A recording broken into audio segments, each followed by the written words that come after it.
Yung bago niya ibibigay, hindi siya nagbibigay actually. Mga finances, ganun. Financial help, wala. Guys, meron siyang mga rules and regulations. Sa pag hindi nasunod, palo talaga yung labas. So, good morning. Now see mine is wet. Tara na. Chico, tara na. Okay. Wait for me daw. Maayong buntag. Our ball's in the boot. Mamaya na. Say, maayong buntag na. Kalbi. Yes. Chico na lang. Maayong buntag, Chico. I will come. Tara. I will come. Mamaya na kayo. Wala akong susi. Nakalock pa yan. Tara.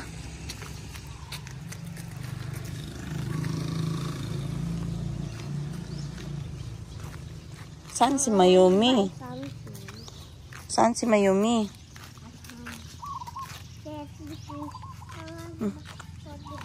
Kuruk. Uy, the dog. Kukuruk. Who's that? Dog. We have a lot of big Morning, guys. Yung kukuruk naririnig ko lang yung dati sa probinsya. Ngayon, andito siya kasi maraming puno dito eh. Mag-walking lang kami habang wala pang mainit na araw. Si Mayumi parang nag-walking din. Hindi ko pa siya nakita. Kasi mag-alas 7 pa lang ng umaga. And si Calvi umalungkot kasi gusto niya yung bola. Sabi ko mamaya na lang kayo mag-walking muna. Morning! Say morning, Chico.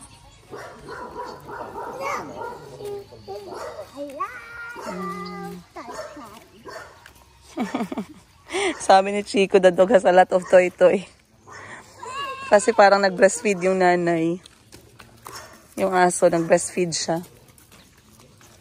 Bigyan ko kayo ng tour mamaya, guys, ng 2-bedroom house dito. Ayan, merong sample. Open naman siya kasi ano na yan eh, parang sample house.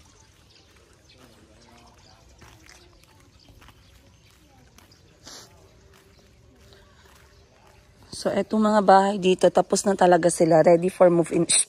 No, anak. If like that, the store means it's closed. It's not yet open.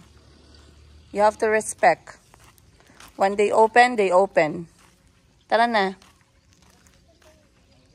Sarado pa yan, anak. Mamaya na pag nagbukas ang tindahan. Tara na. Later, mamayang hapon, magpunta tayo sa tindahan. Oo. So, eto, ang inaantay na lang yung mga may-ari na lumipat. Hindi ko alam bakit wala pa sila. Pero pansin nyo guys, yung kanilang front porch mas malapad kaysa sa akin, I think. And then, etong 3 bahay na to, talaga magkakatabi, nagpabakod na sila.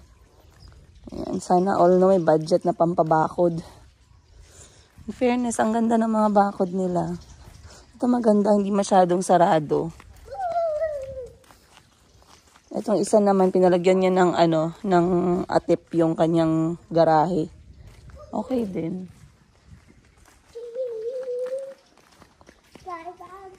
Bye-bye, Chico. Hindi tayo magtapon ng bato. We don't throw stones.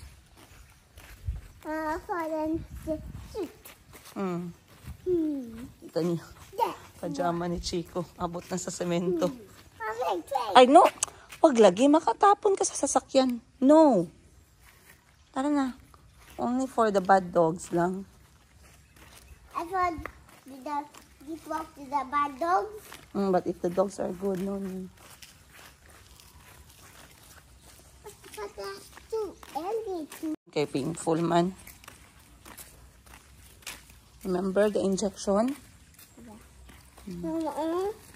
Look. There. Oh, you see? Oh. Hindi ka careful. Not happy. Tara na kahit wag, go on the floor. Not like my pante. I don't like my pante. Okay, Okay. Tara. Okay na yan. You run like your brother.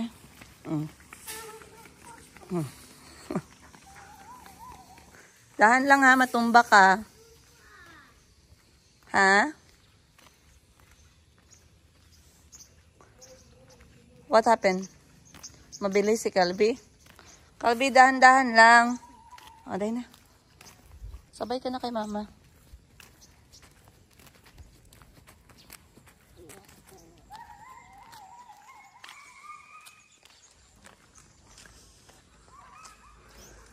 Ang ganda naman ng bahay. Tingnan sa labas.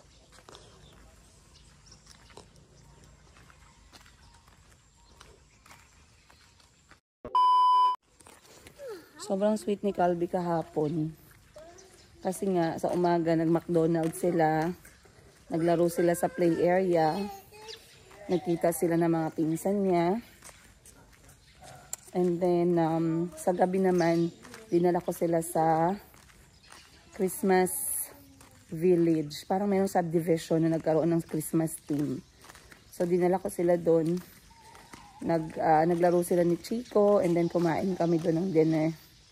So, sabi nila, it was a fun day. Up, up, up. Up. It was a fun day daw. Ay na kay Auntie made noodles.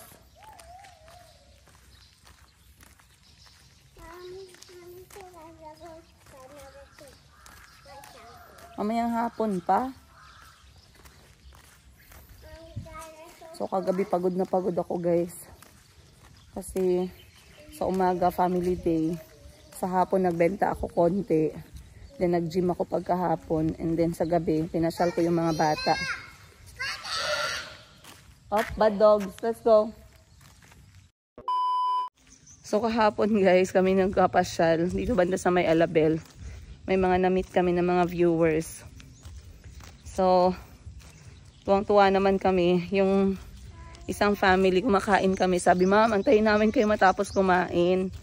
Nakakahiya naman, guys, kasi baka mamaya matagal pa kami matapos kumain, tapos nag-aantay sila. So, sabi ko kay Auntie, Auntie, tara pa-picture muna tayo sa kanila kasi nakakahiya naman. So, nagpa-picture kami. Siguro mga 3-4 na family yung nakita namin kagabi. And, si Auntie nga pala ay andito pa sa Pilipinas. Kasi marami nagtatanong nasaan daw si Auntie. Andito si Auntie, guys, sa Pinas. Ayun, sa Tibuji, oh, naglalakad sila ni Mayumi. Ate Boji is there, oh.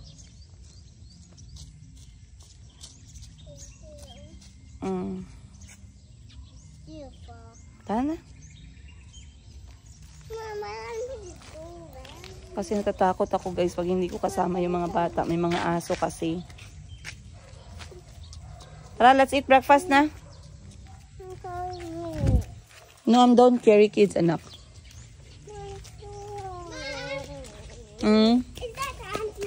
Yeah, oo. But I don't see her properly. She's too small. She's quite far. Malayo siya, malayo. Dali na kayo, Auntie. Already made breakfast na. Dali na. Knock, knock. Yuming. La la la la la, palay la la.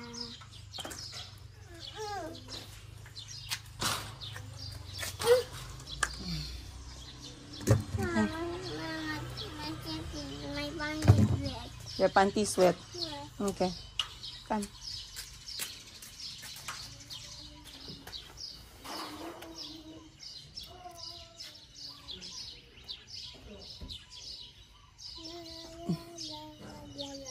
Dali, dali. Faster.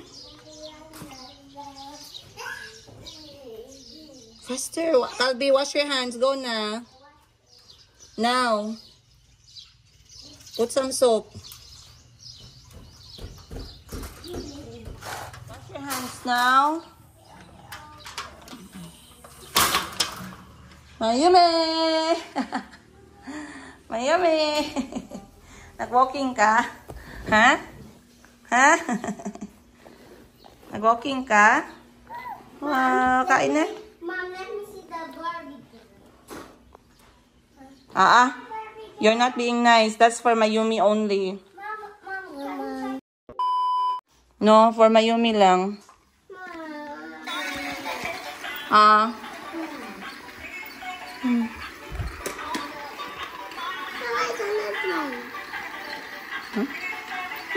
Ay, no, no, no, no. Kay Mayumi lang, gani.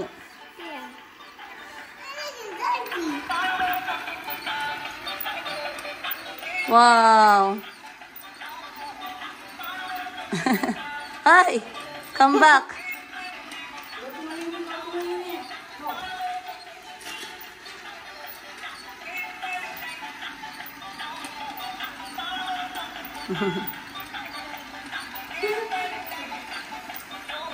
Pa. Kain na kami ng breakfast, and for breakfast, meron kami fried rice, noodles na merong fishball, sampam, ay, nice.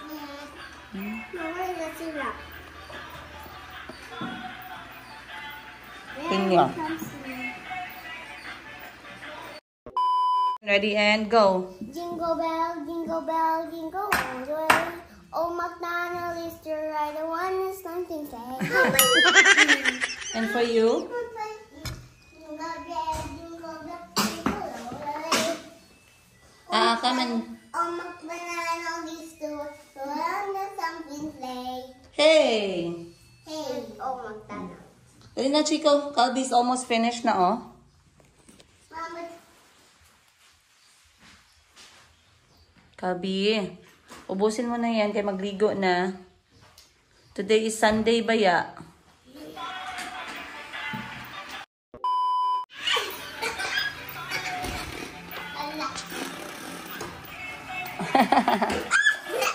Mayumi likes Sky.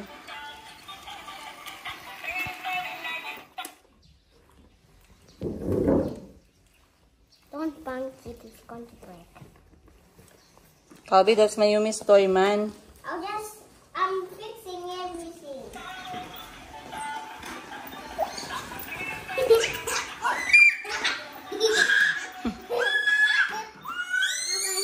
gonna look for my slime. Okay. Inom ka muna ng tubig, go.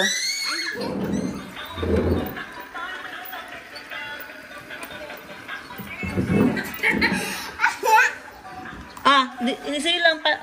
Hiram lang si Mayumi. So it can be here, then she can crawl away.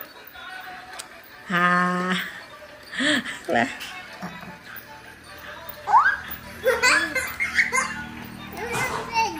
Calbie, palaruin mo lang si Mayumi, anak. Ito po.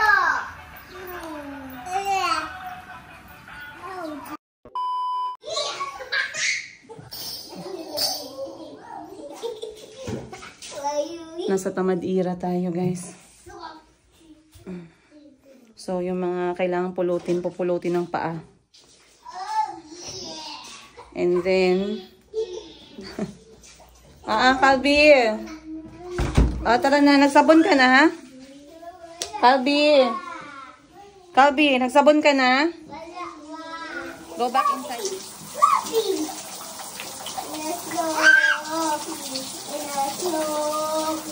I will wash it in your penny. In your tummy. Calbie, Calbie, turn up, please. Okay. Soap your face.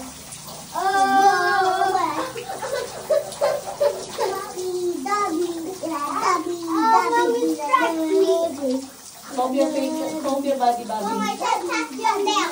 You're so crushing people. And soap your body. Mikey Pop Tag. What's that?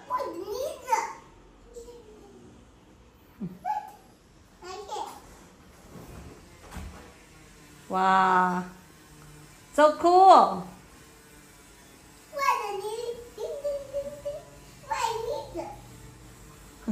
Gwapong-gwapo sa sarili.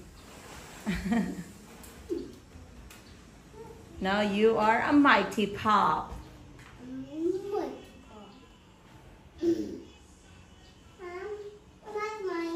Not my head down.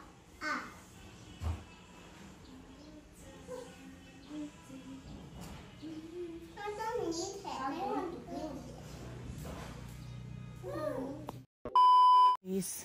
Time check alas 9 ng umaga at sleeping time na ni Mayumi as you can see.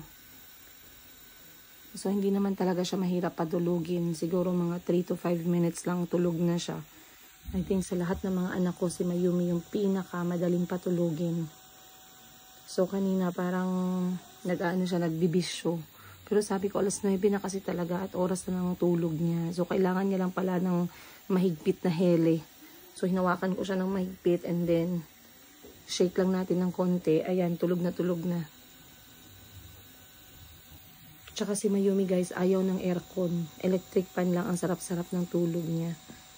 O konti na lang din yung kanyang milk intake compared before kasi mas marami na siyang wait na pooing.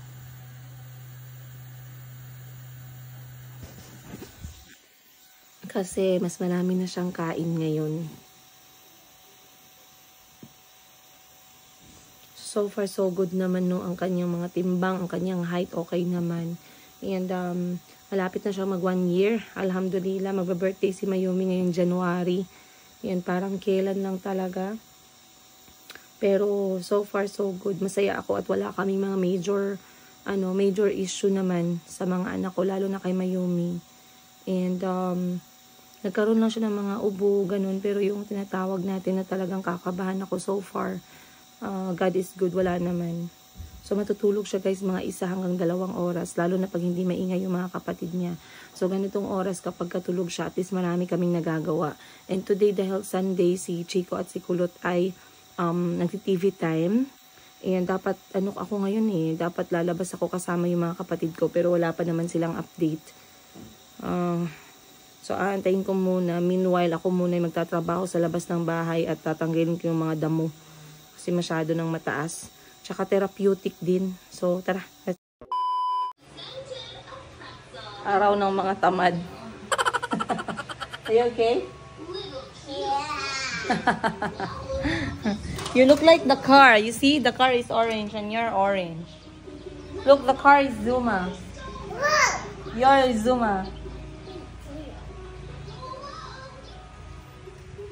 Yan si Chico, guys.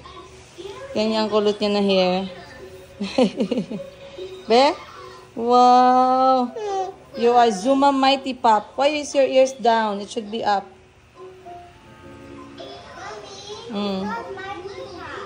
Who? This one?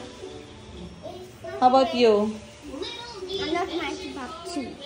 This is Rocky. What does this mean? Recycle? Look. It's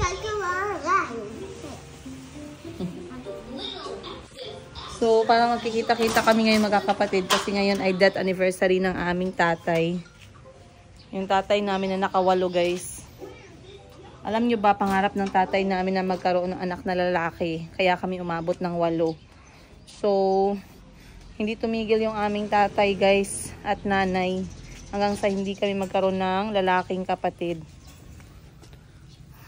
So, syempre, 6 na babae, sunod-sunod, parang mawawalan ka na ng pag-asa. Pero, pinush pa din nila. Hanggang sa nagkaroon kami ng lalaki. Yun nga ang aming kapatid na real estate agent sa Cebu. And then, yung bunsong kapatid namin na nagki-criminology. And, 18 years old ako nung nawala yung tatay namin. I believe I was in 2nd year college sa university. And yung tatay namin, guys, electrician. Bali, guro siya sa mga technical school, yung mga 2-year course na kurso. Nagtuturo siya ng subject para sa mga nagtitake ng mga yung para sa electrician ba. So si papa namin siya talaga yung nag-aayos ng mga nagkukumpuni ng mga sira naming TV, mga radyo, mga rep, ganun. And then, growing up, wala talaga masyadong pera, guys. Masyadong madalang talaga yung pera. At yung tatay namin, sobrang stricto. Yan, magkwentuhan na lang tayo kahit konti muna. So, yung tatay namin, sobrang stricto niya. And, bali, dahil yung last name nga namin ay Pareño. With the Enye. So, yung lolo namin ay merong dugong Kastila. And then, si Papa, Then si mama, ibig sabihin parang konti, may naabot pa sa amin ng konti. That explains kung bakit meron kaming parang bridge sa ilong. Kasi yung lolo namin guys, ang talagang pagkatangos-tangos ng ilong at pagkatangkad-tangkad. Kaya sa kakapatid ng mga papa ko, matatangkad sila. Pero si papa, nakuha niya yung height niya sa lola namin, which is maiksi. Ayun. Pero anyway, growing up, si papa namin guys, sobrang stricto. I don't have a lot of memories with our father kasi hindi kami close talaga. Iba kasi yung way na pagpapalaki ng tatay namin sa amin. So, dahil nga, parang yung style na pagpapalaki ng papa namin is parang yung makaluma, very traditional. Yung bago niya ibibigay, hindi siya nagbibigay actually. Mga finances, ganun. Financial help, wala. Kasi parang sa isip ng papa ko, if you want to survive, you have to do it on your own. Ganun yung mindset. So, growing up, sobrang stricto ng tatay namin, guys. Meron siyang mga rules and regulations. Sa pag hindi nasunod, palo talaga yung labas. So, ganun yung paglaki namin, no. Alam na alam niya na mga kapatid ko. So, isa sa hindi ko makakalimutan growing up is yung rule ng aking tatay. Eto, kung nakarelate kayo, guys, mag-comment naman kayo sa baba ko na daanan nyo tong ganitong klaseng policy growing up sa mga kaedad ko. Ayan, on our 30s na ngayon, meaning mga 1989, 1990s baby, 1987, 1986. Kasi si Madam Sheena 1986 eh. Ako 1989. Then yung ikalawa namin na ate si Madam Riza, yung teacher, 1987 naman. So growing up, ang stricto ni Papa talaga, yung sabi niya is kapag umuwi ka ng bahay, naglaro ka sa kapitbahay, kapag umuwi ka sa hapon na lumubog na yung araw, andyan na yun si Papa guys, nasa labas na ng gate namin, may hawak na siyang kahoy. Yung kahoy nung time na yun guys, hindi kahoy na malambot, hindi kahoy na hindi masakit. Yung kahoy talaga guys na 2x2. Kung minsan ay iisipin natin sa ngayong time na to, very modern. Marami sa atin na mag-iisip na yun ay child abuse. Pero during our time, it was not child abuse back then. It's a very good way to discipline. So kung hindi 2x2 guys, yung sinturon o yung paha sa amin sa Bisaya. So ganun kami pinalaki ng tatay namin. Isa yan sa hindi ko makakalimutan talaga. So kapag nakalimutan namin yung oras at umuwi kami guys na lumubog na yung araw, yung puso namin guys kakabog-kabog na yan. Parang lalabas na yan sa katawan namin sa sobrang kaba. Dahil siyempre alam namin na pag pinalo kami ng tatay namin guys, parang walang bukas. Yung palo talaga na sobrang sakit. Yung parang ang sarap isumbong sa bantay bata 163. Pero like I said nga, way back then, hindi naman ganun yung mindset ng mga tao. Hindi naman katulad ngayon na konting pagsabihan ka lang ng teacher or konting disiplina lang ng guro sa inyo ay talagang napapatulpo. O diba? Another thing natin, sa amin ng tatay namin is yung pagkuha ng mga gamit. Na pag kinuha mo yung isang gamit, ibabalik mo kung saan mo siya kinuha. So for example, yung mga simpleng bagay na nail cutter. Kapag kinuha mo yung nail cutter sa loob ng isang box, sa ibabaw ng cabinet, siguraduhin mo na dun mo ibabalik. Kasi pag hindi mo binalik yan kung saan mo kinuha, ay naku talaga'y lagot ka. At si Madam Ten Gibbs ay nagkaroon ng ganyang experience guys. Example ko sa inyo, hiniram niya yung martilyo ng aming tatay. Yung tatay namin meron siyang parang napakalumang bag na merong mga tools. May martilyo sa loob, hiniram niya. Ngayon guys, hindi niya binalik yung martilyo. Dumating yung tatay namin, nakita niyo yung martilyo, wala na sa lugar. Tinanong ng tatay namin, sinong gumamit ng martilyo? Wala na, kabado na si Madam Ten Gibbs guys. Siyempre maliit pa siya nun. Pag sabi niya na ako, wala talaga explanation guys, pinalo siya agad ng tatay ko, natapon si Madam Ten Gibbs sa sobrang lakas ng pagpalo ng tatay ko. Ganun siya kagabi. Walang explanation needed. Kasi pag nagsabi yung tatay ko, pag nagsalita siya, isang beses lang talaga. Ayan. Another thing na hindi ko makakalimutan is yung sabi ng tatay namin na unless na ikaw ay magnanakaw, wala ka dapat ikahiya. Okay? So wag na wag kang mahihiya sa mga ginagawa mo, sa paghingi mo ng pagkain o ano mang hinihingi mo dyan.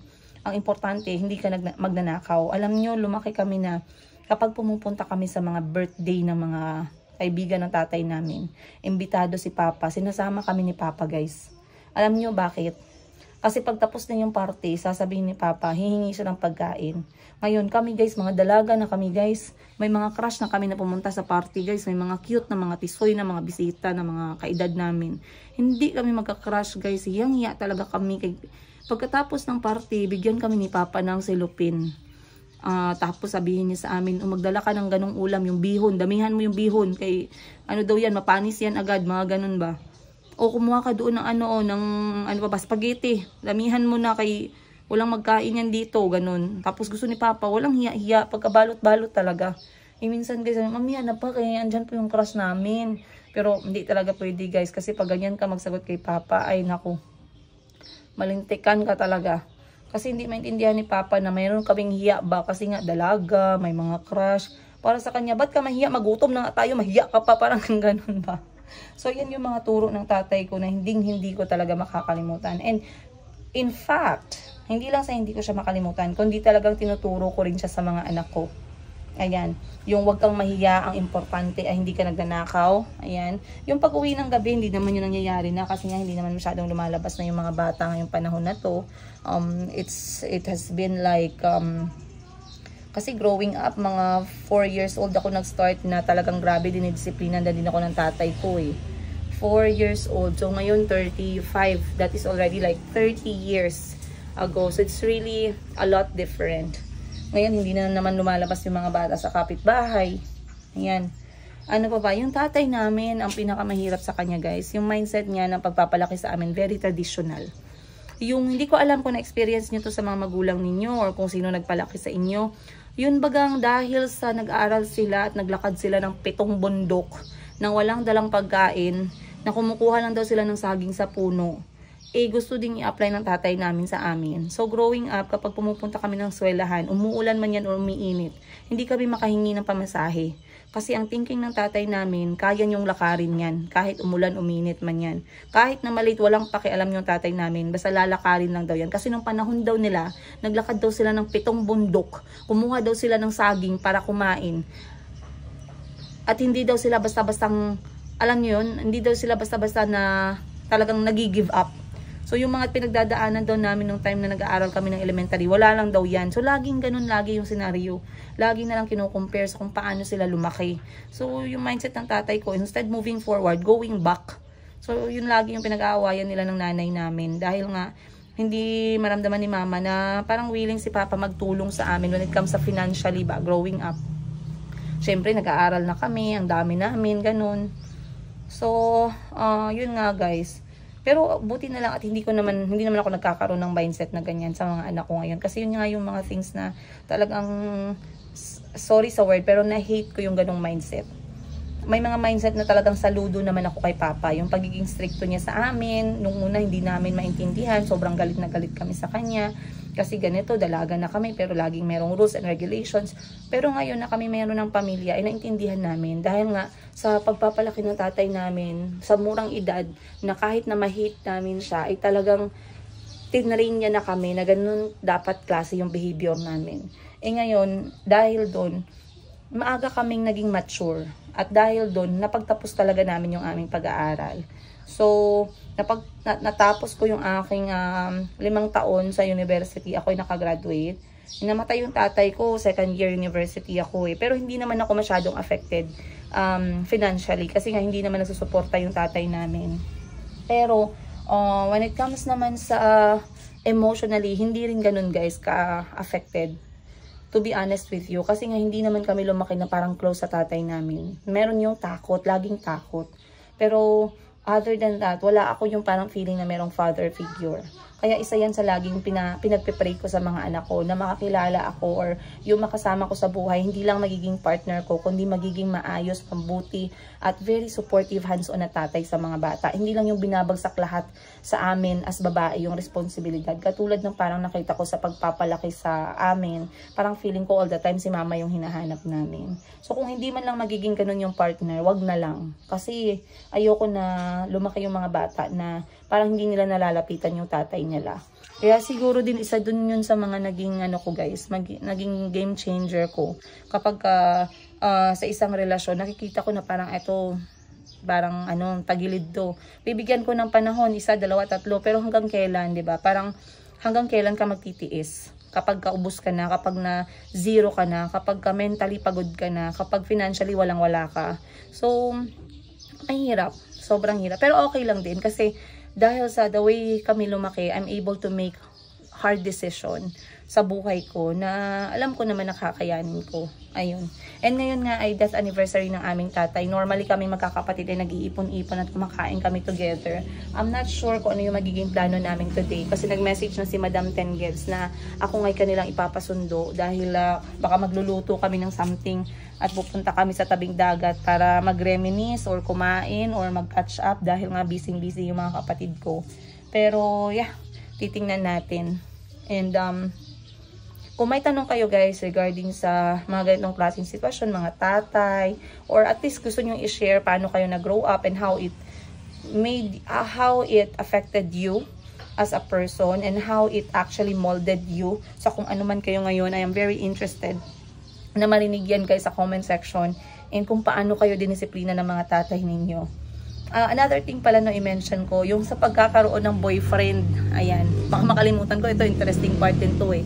Si Papa, isa lang yung policy niya guys pagdating sa mga boyfriend kasi hindi niya matanggap, kailangan niyang tanggapin na talagang kami ay magdadalaga. Ngayon, may policy si Papa na okay lang kaming magka-boyfriend, okay lang naman kaming ligawan, pero yung role ni Papa is sa loob ng bakuran. Yun. Ayaw niya nakikita kami sa labas ng bahay, sa mga kanto, sa madidilim na lugar. Pero pag nasa loob kayo ng bakuran, kasama yung naniligaw sa'yo, walang question si Papa dyan. Pero pag nakita ka niya guys, sa labas ng kanto, sa madilim, walang ilaw dyan, nasa gilid pa kayo ng daan na wala nakakakita sa inyo, ay nako, hindi ka aabutan ng sikat ng araw na hindi ka talaga napapalo ng feeling mo parang walang katapusang palo, yung sobrang sakit talaga guys, yung nag-iiwan talaga ng marka. So growing up, we had our boyfriends way back, and kilala nila yung Papa namin kasi nakakatakot naman talaga si Papa guys, kahit hindi nagsasalita yun. Ayan. Pero if my father is still, kung buhay pa si Papa ngayon, I believe he will be very happy kasi nga nagkaroon siya ng 2 anak na lalaki. Maliliit pa yung mga kapatid ko nung iniwan kami ng tatay namin. I believe 4 at 5 years old pa lang yung 2 lalaking kapatid ko. Pero matutuwa yung tatay ko knowing na marami siyang apong lalaki ngayon. And yeah, nakikita niya na kami ay nakapagtapos, nakikita niya na at least kami ay may kanya-kanyang way na mag-income ng pera. At nakikita niya na hindi man kami mayaman, hindi man kami maalwan, at least kaya naman naming, alam niyo yun, malayo pa, pero malayo na. Yung ganong moment. Yung kaya na naming at least kainin, minsan yung mga bagay na gusto naming makain, at least hindi na kami yung isang ulam lang sa buong araw, minsan wala pa, yung kahit na bigas na lang yung perang pambili, ang dami na, regardless sa kung paano niya kami pinalaki at paano niya kami dinisiplina. Like I said, maraming ways ng pagdisiplina yung tatay ko na hindi ko nagustuhan, pero marami siyang ways ng pagdisiplina na ako'y nagpapasalamat at ginawa niya yun. Ayun. So, yun lang guys, ako'y pinagpawisan. Gusto ko sana magtanggal ng damo pero uminit na yung araw. So, ako'y maghahanda na kasi baka sunduin ako ng aking mga kapatid. Pero chichikahan ko kayo mamaya kung ano yung gagawin namin para sa death anniversary ng aming tatay. And magpo-post na din ako sa gilid ng picture ng aming tatay para makita nyo naman kung sino yung mga kamukha. Ayan. Of course, I'll see you guys on the next episode. Sana ay nag-enjoy kayo ngayong Sunday. And ako hindi pa kayo nakapag-subscribe, huwag niyo pong kalimutan mag-like, subscribe at pakisampal naman ang bell button dyan para sabay-sabay tayo sa kwento ng aking buhay as single nanay sa aking 4 na kulot, half African, half Filipino children. I'll see you guys on the next one. Much love, Princess Giga.